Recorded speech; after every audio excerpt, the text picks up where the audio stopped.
Ainda nesse tema, o líder do PL na Câmara, o deputado Sóstenes Cavalcante, corroborou a fala de Eduardo Bolsonaro e disse que a anistia light não será mais negociada. Vitória Bel é quem está acompanhando os bastidores e chega agora para contar aqui no nosso 3 em 1. Bem-vinda, Vitória. Conta tudo. Oi, Evandro. Olá para você e também para todos que acompanham a gente na Jovem Pan. Pois é, a gente conversou mais cedo com o líder do PL, o Sóstenes Cavalcante, justamente questionando essa fala de Eduardo Bolsonaro, que foi vazada nas mensagens, de que a anistia light poderia atrapalhar os planos dele nos Estados Unidos, que ajudariam aí a dar um amparo nos processos de Jair Bolsonaro. Sóstenes disse que corrobora com a versão de Eduardo Bolsonaro e que concorda em gênero, número e grau. Para a gente lembrar, já faz alguns meses que Sóstenes vem tentando negociar, junto com o presidente da Câmara, Hugo Mota, um texto alternativo da anistia. E é isso que Eduardo Bolsonaro chama de uma anistia mais light. Esse texto alternativo, ele poderia trazer a punição de pessoas que participaram dos atos de 8 de janeiro de 2023, foram presas e condenadas por depredação aos patrimônios públicos, mas livraria essas pessoas dos atos das condenações de atentado ao Estado Democrático de Direito. E também, mais essa proposta aí manteria a condenação, por exemplo, daqueles que teriam organizado, que foram acusados pela Polícia Federal e pelo STF de terem organizado esses atos. Esses eram os textos que vinham sendo trabalhados por Sóstenes e Hugo Mota. Foram apresentados pelo menos 3 versões desses textos mais light de anistia para ajudar apenas aqueles que depredaram os patrimônios públicos aqui em Brasília no 8 de janeiro. Agora, Sóstenes nos disse que depois que o governo americano sinalizou um apoio à ação penal de Jair Bolsonaro, mandando sanções ao ministro do Supremo Tribunal Federal, Alexandre de Moraes, esse texto alternativo perdeu a motivação de ser. Não é mais necessário e o que vale é uma anistia geral para todos. A gente tem um trecho da fala do Sóstenes Cavalcante, um vídeo exclusivo que ele mandou para a gente. Vamos ouvir. Os áudios recentemente vazados do presidente Bolsonaro, Eduardo Bolsonaro e pastor Silas Malafaia só comprovam o que nós sempre falamos. Nós somos um time que falamos a verdade aos amigos, que não passamos a mão em erros e somos francos. Cobramos muito porque a gente vive de resultado. E a fala do Eduardo Bolsonaro com relação a que a gente não aceita mais anistia light é porque depois da entrada do presidente Donald Trump sancionando o ditador da toga Alexandre de Moraes, nós agora queremos anistia como a Constituição garante. Não queremos mais texto light, concordo em gênero, número e grau com o deputado Eduardo Bolsonaro. E aí, no início da fala, Sóstenes, inclusive, está justificando os xingamentos feitos ali entre Eduardo Bolsonaro, Jair Bolsonaro e também Silas Malafaia nessas mensagens vazadas. Para a gente só recapitular, a fala de Eduardo Bolsonaro nessas mensagens, quando ele menciona essa é a seguinte, abre aspas, se a anistia light passar, a última ajuda vinda dos Estados Unidos terá sido o post de Trump. Eles não irão mais ajudar. Neste cenário, você, se referindo a Jair Bolsonaro, não teria mais amparo dos Estados Unidos, fecha aspas. Essa foi a fala de Eduardo Bolsonaro. Agora, o que é importante pontuar é que, com esse posicionamento de Sóstenes Cavalcante de que ele não aceita mais um texto alternativo da anistia, muito provavelmente esse projeto será realmente enterrado pelos líderes de centro, porque se já estava difícil para a oposição pautar um texto que era mais ou menos um texto radicalizado que anistiasse todo mundo, vai ter menos chance ainda, de acordo com os líderes do Centrão com quem a gente conversou. Evandro. Muito obrigado pelas informações, Vitória. Um abraço para você. Ô, Gani, a gente tem visto, então, que esse movimento em torno de Jair Bolsonaro também está provocando um estiramento nas reações e fazendo com que a bancada da oposição busque cada vez mais por uma anistia ampla e irrestrita.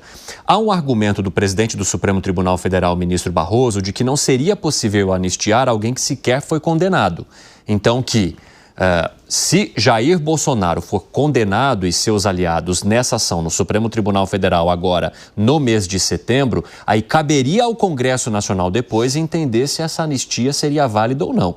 Agora, a gente precisa entender se mesmo depois da decisão do Congresso ela não voltaria para o Supremo Tribunal Federal.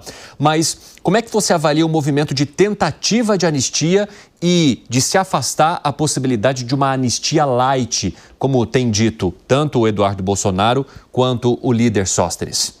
Eu acho que é válido. E vamos separar aqui a anistia em dois pedaços, né? Eu tenho a anistia relacionada ao dia 8 de janeiro. Em relação ao dia 8 de janeiro, eu defendo uma punição por aqueles crimes de dano ao patrimônio público, mas somente isso. Não vejo que ali houve uma tentativa de golpe de Estado e nem um atentado ao Estado democrático de direito. Você não faz um golpe sem armas, sem planejamento, sem financiamento e sem o apoio das Forças Armadas, que de fato não ocorreu, elas não entraram em campo. No máximo, poderíamos falar em incitação à violência. De qualquer modo, houve também uma série de irregularidades durante aquele processo. Vazamento de imagens seletivas, condenação de acordo com posicionamento em rede social, de acordo com o que foi vazado pela tal da vaza-toga.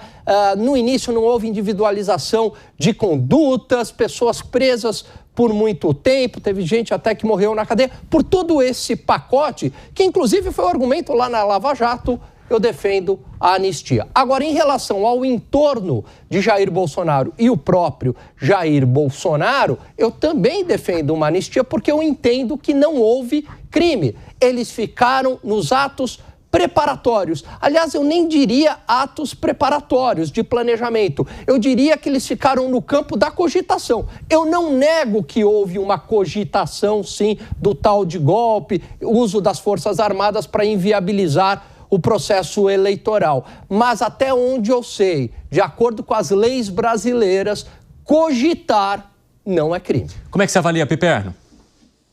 Interessante que a cada momento tem surgido mais fatos e dados, né? Na semana retrasada mesmo, aquele coronel que trabalhava com o Braga Neto, né? Coronel Flávio Pellegrino, teve também, acho que seu telefone apreendido, e lá foram reveladas conversas em que ele dizia, puxa, o Bolsonaro, que quer, enfim, que queria essa mudança, né, para poder permanecer no poder. Então toda hora surge algum fato novo. Veja, o ministro Barroso, ele chama atenção para um fato que para mim é elementar. Anistiar quem não foi julgado é a mesma coisa que a moça que não engravidou ir para a clínica de aborto. Ela vai abortar o quê? Então calma. Agora, eu sou inteiramente, frontalmente contrário a qualquer anistia, até porque o país já anistiou muita gente ao longo da história e nós também já vivemos o suficiente para aprender que geralmente o anistiado de hoje é aquele que de novo amanhã vai procurar ser golpista de novo. Sempre, no Brasil, historicamente é assim. Então, tentaram em 2022, se tiverem perdão agora, provavelmente podem tomar outra, se animar a outra medida de ruptura se perder em 2026. Cogitaram em 2022, é diferente da tentativa de golpe. Não, cogitaram em 2022. Fizeram, inclusive foi um processo continuado que começou lá atrás, em 21 ainda. Agora, Zé Maria Trindade, eu queria analisar com você as questões práticas, porque, beleza, todo mundo falar que não haveria mais uma anistia light, qualquer pessoa pode se pronunciar sobre isso. Eu quero entender se existem movimentos possíveis e pragmáticos para que o avanço de uma proposta como essa aconteça. Agora, 4h30, quem nos acompanha pela rádio, um rápido intervalo, já espero vocês. Nas outras plataformas seguimos. Conta aí pra gente, Zé. Pois é, isso é como onda. A gente conversa que o Congresso tem um clima, né? Você conversa com um, conversa com o outro e tira a média. Aí diz, não, subiu no telhado e tal, esfriou, gelou. Aí, de repente, olha, pode ser que aconteça e assim por diante, né? Houve um momento que até os governistas aceitaram conversar sobre essa história da anistia light. Essa anistia light não seria um perdão geral, mas a redução de algumas penas. De algumas penas, nem todas, né? E lembrando que não houve golpe e não houve tentativa de golpe, na minha opinião, mas o processo está aí indicando que houve um planejamento de golpe, houve um planejamento de matar presidente da República, vice-presidente da República e ministro do Supremo, e isso é muito grave. Tradicionalmente, na história da humanidade inteira, sublevação de poder, quando dá certo, é uma beleza. Quem ganhou mata os adversários, prende, exila e reina, né? Aí não tem julgamento, não tem consequências ruins, só consequências boas, né? Aos poderosos, aos vencedores, as batatas, né? Então, é a história de sempre da humanidade. Quem tenta uma sublevação de poder e perde é guilhotina, esquartejamento, banimento, prisão perpétua. É assim a história da humanidade. Então, este não é um crime qualquer. É um crime considerado grave. E tem que ser, porque seria um crime contra todo um país, contra uma vontade de um país, né? Tá, agora sim, não é no dia 8 de janeiro que aconteceu a coisa mais grave. Não foi no dia 8, essas pessoas que invadiram fisicamente lá, os prédios, eu gosto de usar esse nome prédio, porque não invadiram o Poder Judiciário. O Supremo Tribunal Federal, se quisesse, poderia convocar uma sessão online e determinar a prisão de quem estava lá naquele momento, quebrando as cadeiras, quebrando o plenário lá do Supremo Tribunal Federal. Isso aqui para Brasília, para a institucionalidade, é símbolo de poder. É um local sagrado, o plenário da Câmara, o plenário do Senado e o plenário do Supremo Tribunal Federal. Então, não é um crime qualquer a sublevação de poder. Então, a ideia era negociar isso que está sendo chamado agora de uma anistia light para essas pessoas, os pais de família e tal, que foram insuflados e que invadiram os prédios, não os poderes, né? Mas aí o PL e o ex-presidente Jair Bolsonaro sabem que se aprovar algo negociado assim, ele está fora.